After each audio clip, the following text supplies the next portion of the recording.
and so that this can be shared later. Okay, so again, my name is Kellie Padgett, and I'm with the Kentucky Center for Ag and Rural Development, oftentimes called KCARD for short, because that's a mouthful, right? We've got 9 of us on staff all the way across the state, from Menifee County all the way to Hickman, Kentucky, and so basically Missouri, right? And so I'm located in the central part of the state and have been working with our AgVets program, as well as business development for any kind of ag entity throughout the state. So if you all have any questions or if there's any issues, please, wave or holler at me. And like I said, we'll try to make this least painful as possible. So here's kind of some things that I wanted to cover tonight. First, I wanted to do a brief intro of KCARD, talk through some business planning basics, funding sources, go over our AgVets program, and then have a question and answer session as smooth as we can there at the end, as well as provide some additional resources. So, like I said, KCARD stands for Kentucky Center for Ag and Rural Development. We are an independent nonprofit, so we get some of our funding through federal grant programs as well as state Ag Development Board funding. So we work with any ag business on business planning, financial projections, grant facilitation, as well as looking for marketing, helping with employees, you name it. And we've got kind of the list of what we do. We work with Arcgis, we help with new ventures, look through feasibility studies, and all of these services are free to any ag producer in the state, except for a feasibility study or a business management operation analysis. So those are just a little more time inclusive, but for most of our services, they're totally free to our Kentucky producers thanks to our state funding through Ag Development Board. What I like to say is, well, pre-COVID, and also with COVID, is we like to meet folks at the kitchen table, right? We want to make sure that we are providing resources for where you're at right now in your business. So if that looks like you've got 10 years of beef cattle experience, but you like to look into some freezer beef, great. We're going to focus on a lot of marketing, identify that target customer base, et cetera, et cetera. However, if you're like, hey, I just retired, I would really like to look at something else, and I'm interested in starting a farm operation on my 20 acres that we've got here.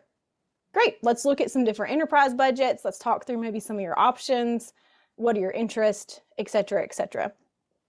So that's part of our approach when we come to business planning. Now, the reason you create a business plan, right, is just for extra paperwork, right? That's all we're asking you to do. No, there are good reasons. And I'm sorry, I don't know if that joke worked or not. I'm hoping somebody. It worked. All right. Our goal is to not create additional paperwork, right? We want to make sure that you're thinking about the key elements of your business. And sometimes if you're not putting that on paper, it's hard to follow, right? It makes it a little bit more tangible. So a lot of times when you're starting a new business, it feels like you're trying to eat an elephant all at once, right? Well, we really want to make it into smaller, digestible pieces, a little more realistic. So creating that business plan also helps create a roadmap and a timeline. So realistically, what are we going to do in year 1? What are we going to do in years 3 through 5? What are we going to do in years 10 through 15? So really taking it and breaking it down helps it seem a little more manageable, especially when you're in the beginning or you're going through an expansion phase. Hopefully, once you get your first draft, then all you got to do is modify and adjust as you either change enterprises, you expand, you bring on additional family members, you name it, right? And with any business, you do have some risk involved. So being able to kind of walk through how much risk you're taking on, what types of risk you're taking on is also really, really important. And to get funding, you do need to have a business plan and some financial projections for pretty much any grant program as well as loan options. So I'm going to go through the high level of what elements are included in a business plan. Now, I think you might have a hard copy of a business plan development guide with you all there today. We'll also be sending that out via email, and then it's also on our website. So those are 3 different options to, if you don't get it or you know somebody that needs it, they can access it. So again, this is going to be high level, and we can definitely get into more detail, especially based on the type of business that you're doing. Are we good? Yeah, I'm going to turn off our video. Maybe that will help have a little more signal. Okay.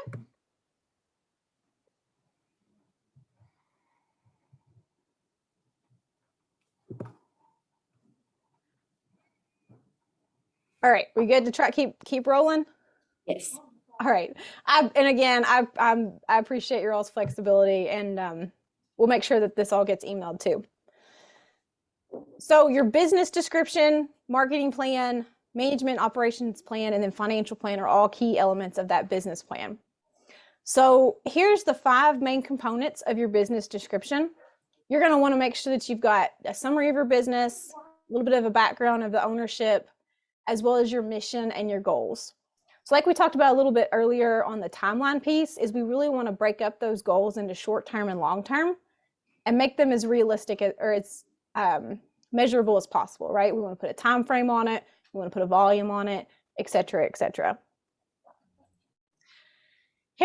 So your marketing plan is, here's the key components of your marketing plan. So when you're talking about market research, this can be done as you all are exploring different market channels. For example, if you're looking to have a mushroom, if you're looking to sell mushrooms, right, you want to make sure you're talking with chefs, and you want to make sure that you're figuring out what types of mushrooms they want, what volume, the types of packaging, when they're going to need deliveries. All those are questions that you want to be working through as you're developing your business plan and kind of narrowing in on your focus. Other key pieces here. Another key piece I'll point out would be distribution. So the reason that we really want to focus on this too is that really affects your financial projections. If you're going to look at delivery options, then we're going to need to make sure we include shipping charges, packaging, labeling, et cetera, et cetera. So again, going back, we're not trying to create more paperwork. We just want to make sure that all these questions have a piece and an answer so that we can make sure the financials are as accurate as possible.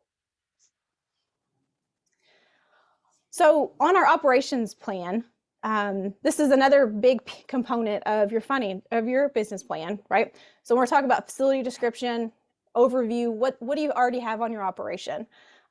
What types of equipment do you need? What types of equipment do you already have?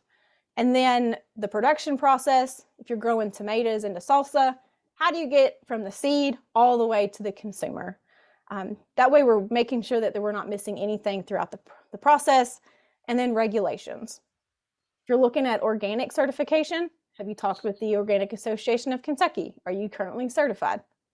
Those are some of the questions that we'll work through. And then finally, the last component of the business plan would be your financial plan. So this, we've got 7 key pieces. So your startup cost, this includes anything that you need to get the business up and running. And so we talked to a lot of folks that have maybe 2 to 3 years of production under their belt, and they're like, hey, I really would like to make this into a business. And so really identifying what you'll need to take it to that next level. As we talk about funding sources too, grants are very specific on what they can and can't pay for. So as you're going through those startup costs, really identifying what you need, do you need additional equipment? Do you need additional operating capital to purchase jars? Do you need additional money to pay for labor? Getting as specific as possible really helps as you're looking for those funding sources to either start or expand. Now, your capitalization strategy is just a fancy way of saying where's the money coming from, right? So when we break that down, it's usually between owner investment, grant funds, program funding, or your traditional lender.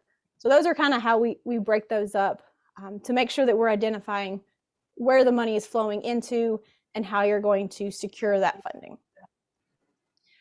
Now, inventory and accounting, fun stuff, right? this time of year, I know everybody is just really loving all the bookkeeping and records that everybody's updating, getting ready for tax season, right? So when you're looking at inventory and accounting systems, and there's a lot of different options out there, you really want to make sure you find a system that works for you all, because at the end of the day, if you aren't going to use it, you won't use it. So as you're exploring, do you like a paper ledger? Do you like Excel? Do you need to be able to update it on the go while you're at the farmer's market, while you're while you're on deliveries? You need to make sure you're marking down inventory. We can have those conversations as well, but just some questions to think through as you're looking at that record keeping piece there. And then, of course, looking at your insurance and risk management. Financial projections, we usually create the income statement, the cash flow statement, and then the 3-year balance sheet. Now, again, don't feel overwhelmed. We can help take that piece by piece. But what this does is it really shows a good picture of, okay, the business may not be net, there may not be a net profit at the end of the year in years 1 through 3, but maybe by year 4 or 5, it is netting. So what's that extra need to be? Do I need to pull some off of my off-farm income? Do we need to pull some out of savings? Those are all different scenarios based on your personal financials and your goals. But you want to make sure that you are eliminating as much risk as possible. So we do like to work through those so we have a dollar figure. Okay, so we've talked through the main components of the business plan. And again, it's very, very high level. You all don't want to hear me talk about those pieces because each component could take an hour, and that's not fun. So we're going to move on to some funding options. I don't expect you all to be able to read all of this. I took it directly from a handout that we'll send out via email, and you all should have a hard copy with you all today. But what I wanted to point out were some key resources and organizations that you can talk with about funding sources. So the NRCS office, they've got several different programs, and I know Farmer Shane and your local extension agents, they're all very knowledgeable on what programs have worked for other folks in the past and how to navigate those. So the couple that are highlighted here is you've got the EQIP program, you've got the CSP program, and then you've got an easement program, and that handout talks a little bit about each one. Again, that's going to be coming from your NRCS office, and they'll be able to work through those details and the deadlines. Does everybody know where their NRCS office is? I know we've got a couple different counties, right? I don't know. Okay. Oh, okay. It is in Grayson. If you go out, turn on the Keller Malone, go down to the main intersection on Old 60, turn left, and you're going to go down that way a little bit. You're going to pass the Giovanni's on your left, and then NRCS office is immediately after that on your left before you get to the bridge. Big green roof. Big green roof. They're at 25%. You have to call and make an appointment right now. Somebody in this room is well connected to the office. Awesome. Well, I appreciate you walking through that. And we might be able, so is your all's FSA office in the same building? Yes. Okay. So FSA is also another agency that is a great resource. If you've ever heard of a farm number, that's the folks there can help set that up or transfer depending on ownership and status of the land. And there's also microloans and other loan programs through that office. So while you're there to ask about NRCS, just stop on over to the FSA office as well and talk with those folks.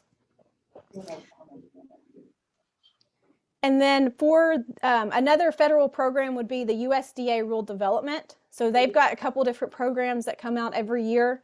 VAPG, or the Value Added Producer Grant, is one that we've had several people in the state of Kentucky use as they're expanding their business. And then the REAP program is also another popular program. And if you've got, like I said, we've got just a snippet of each one of those. Value Added Producer Grant is those that are looking to, they add value to their product. So for example, you've got beef cattle and you're looking to sell freezer beef, or you've got tomatoes and you're looking to sell salsa. So that's kind of, it helps with some of the operating capital to do the processing. And unlike most grants, this one does help with stuff like packaging, labeling, jars, etc. And then the REAP program, it is, some folks have been able to get some solar panels. They've been able to upgrade lighting. So just those are some other programs to be aware of. And those deadlines, we announce them through our newsletter, as well as through some, your extension office also has those. And then the last federal funding option that I wanted to touch on today was the Agricultural Marketing Service. So that's AMS. And the two popular programs that we've had folks participate in would be the Farmers Market Promotion Program and then the Local Food Promotion Program. Now, these are a little more labor intensive, and they're big projects and typically have several producers and organizations involved. So we can talk more about that in detail, after we've done a little, after if you've read some of that and you think you've got an idea, feel free to give us a call and we can talk through those. Now, state funding options. I am excited to announce that since I put this on here, KSU has officially announced they will be able to accept applications February 1st of this year. So I think in the handout it says they're going to open in December. It is officially open. This grant is up to $5,000, and it's for small producers that are looking to start a business or expand, and you can apply for up to twice. So it's a great program. Like I said, the next deadline is February 1st, and then the next deadline will be April, June, July, August, October, and then November. So it's every 2 months, the first of the month for 2022 and 2023. So that's a great, we've had some folks get a cool bot for their trailer for farmers market sales. Some local bakeries that are doing, like they've got blueberries and they're doing muffins, those types of things, have gotten racks and other supplies for the kitchen. So it's a really good program to help there in the beginning. So the Kentucky Agriculture Development Fund. So when we talk about tobacco money, I don't know if anybody's ever talked about the tobacco buyout or tobacco dollars or anything like that. That is what funds the Kentucky Ag Development Fund. So when the buyout went through, over 20 years ago, they were able to allocate funds to help producers transition into other programs. Now, the CAPE funds, I'm not sure about Greenup County, how much you all are allocated, but this is something that you all can talk with your local agent there to see if you all can apply for funds and when those deadlines are. On-farm energy efficiency incentives are also available, and then they've got the Ag Finance Corporation. So that is a low interest loan program, and it's 2.75% interest for 15 years. So sometimes folks are able to use that for example, if they're starting a meat processor, they're able to get some of the funding through state grants and then some of the funding through Ag Finance, and then finance the rest of the project through their local lender. So that's just some creative ways that people have combined. And then when we're looking at the Kentucky Department of Ag, so they've got the Kentucky Proud program. So that is for products that are made or grown in Kentucky, and it's a marketing program you can apply for. They also help with some of the marketing cost, so you're able to apply for that every year.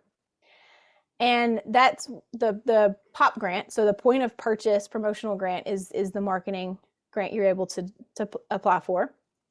And then we've got the Buy Local and the Homegrown by Heroes label as well. So if you have to turn in your DD 214 and then apply for Kentucky Proud program, and you can get the Homegrown by Heroes program application as well. So that's an additional sticker on your label to help differentiate your product from somebody else's on the shelf. So that's something that a lot of folks have been had success with. And then the Farm to Fork program is with a lot of organizations. If you've seen a lot of like the farm to table dinners, a lot of folks have used that program to help fund for that event. Okay, So I'm going to pause for just a second.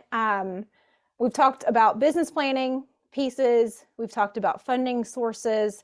And again, all those should be on the handout that we'll also email and you all have got today. What I wanted to kind of talk through was just the AgVets program specifically, and then we'll round out with resources and questions. So I hope everybody's still there. Are we still going? Still going. All right. Anybody needs any kitchen there. Sorry, Kelly, I can't bring you any and mess the computer up. Oh, that's okay. Okay, so on the Kentucky AgVets program, so the main partners are us, the Kentucky Hort Council, Kentucky Department of Ag, and then the Sheep and Goat Development Office. The goal with this program was to create a mentor program for veterans that are interested in getting started in ag with producers that already have an ag business. We're hoping that this helps create the first state chapter for Kentucky for the Farmer Veteran Coalition. And we're hoping that we can continue to offer the mentoring program through that. So that's the first component. The second is we are working with Fort Campbell Military Base on the CSP program, so the Career Skills Program. If you were involved with other branches of the military, that would be similar to a DoD skill bridge. The Army decided they were like, we wanted to be special, and we created CSP. So this internship is an 8-week hands-on internship that active duty soldiers are able to participate in that last 6 months of active duty. And we partner them up with a host farm 50 miles from post. And then the third component is education. So events like tonight, as well as we were at Fruit and Veggie, we had a networking event, and then we'll be at Eastern Kentucky Farm Conference for another workshop, and then in March as well. So a big component is also the educational component, and then making sure that we're working through the newsletter and also whatever needs are current. Oh, so here's a little more detail about that internship that I was talking about. Again, it's 8 weeks, 50 miles from post. So, and they are able to get a 3 credit hour college course through Hopkinsville Community College. And then if they are staying in the state of Kentucky, we do try to pair them up with a mentor if they're interested. So that way they kind of have the additional support as they're getting started. And if you all are interested in signing up for the AgVets newsletter, you can click on that QR code. And it'll take you right to the website and how to sign up, or you can shoot me an email. We can get you signed up as well. So here's just a few highlights. Let's see. There's Farmer Shane. He was in our Zoom calls.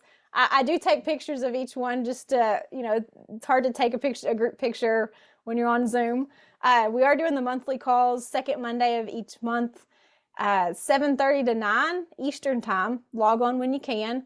We do try to have a topic ahead of time, and then we follow up with question and answers, current events, those kind of things. So our last one, we've talked about funding sources. Our last one was prepping for tax season and record keeping processes. So be on the lookout for those links coming through. We were able to work with Cedar Creek Beef Company out of Shepherdsville for our first in-person event last year. And then we've got our 2 interns that were able to participate last fall. So Sonia was at the Princeton Research Facility, and then Vanessa was at Coal Creek Orchard. So, and they really did enjoy their time. And let's see, Sonia went back to California, but Vanessa is staying in Clarksville, Tennessee to farm. So that was exciting. So here we've got kind of a myriad of different things to highlight the materials on our website. We do a lot of blog posts about current events, current topics. When COVID first started, we did a lot about accepting payment online, adjusting to online platforms. However, we've also got cash flow and income statement breakdowns. And then we do webinar series, direct to consumer on the beef. We had one on sheep and goats. And those are all housed on our YouTube site too. So if you haven't been to our website yet, www.kcard.info, it'll also be on the slides coming up. please check it out because we do try to keep it current with a lot of info. And then here's some additional resources. I wanted to make sure you all got my email address, and then my phone number was on there. I apologize. My office number is 270-883-0052. I'll send that via email too. And our business plan development guide, like I said, is online. And then our YouTube channel, we try to have all of the content that we record uploaded there. We've got a lot of good information about grant facilitation and then prepping to apply for a grant. And we've also been able to work through, like I said, the hour-long presentation specifically on your marketing plan. We've got a couple of videos like that. They're not an hour. I promise it's not a full hour. They're more like 25, 30 minutes. But it does go into a little more detail on each component of that business plan. So again, check us out on YouTube. We've got a lot of good information up there. And then I'm going to stop sharing. Okay, so in closing of the formal presentation, before we jump into question and answers, what I want to make sure is that it's important that we're working through those baseline questions. So your goals, what do you need, and then look into funding sources. So that's something that we really try to make sure that we're working through. And again, if you've got other questions, I don't know if it's going to be easier to type them in the chat, or if you want to pick one person to be the moderator, that's totally fine. But feel free to ask any question, and I'll do my best to answer. I will moderate. Anybody got questions? Don't be shy, gal. I have a question about one of the funding. Okay, well, it's open question time. So the on-farm